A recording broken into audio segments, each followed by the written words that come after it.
I don't trust words or the people who use them. Nobody ever lied to me before I could speak. I should never have listened. When you're a baby, you can get a lot more by crying than by using complete sentences. Of course, it's a simpler world with simpler wants. You either want to eat or evacuate what you've eaten. And only the first part requires any real effort. But once you learn how to speak, instead of people just giving you things, people start wanting things from you. Once you learn a language, it's hard to feign ignorance, unless you're in Congress. The only reason my parents taught me to speak was so they could say, "Eat your broccoli," and I'd know what they mean. Before I had a facility with words, a perfectly acceptable answer was, "Ba ba ba." But as soon as you use words like, "I don't like broccoli," it sets up a confrontation, especially if you say it like that. I blame words. Before I could speak, a simple facial expression could communicate, "Do I look like I like broccoli?"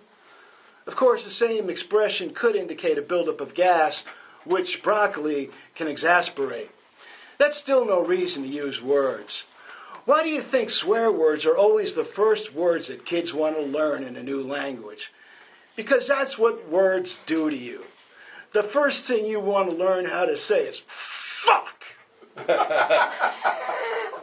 Parents teach you how to speak to try to convince you that their view of reality is the correct one.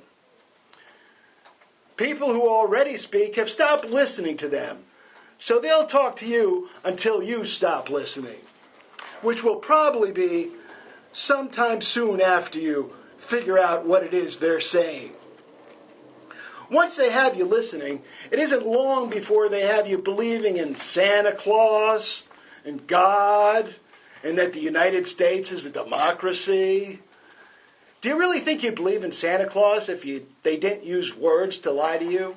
It's not like you'd be walking down the street one day and suddenly think, "Hey, I'll bet there's some fat old guy in a red suit who's going to climb down my chimney in the dead of a cold, dark, wintry night. Maybe I should call the police." Words. Who needs them? The next time you think, don't use words. How would you think if you don't use words? How would you communicate? Maybe we'd develop telepathic powers if people would just shut up. Nobody would have to talk. Everybody would know already what everybody else was thinking. Not much. My name is James Tripp, and I'll be back next week with another Trippitorial. All right, thank you, James. And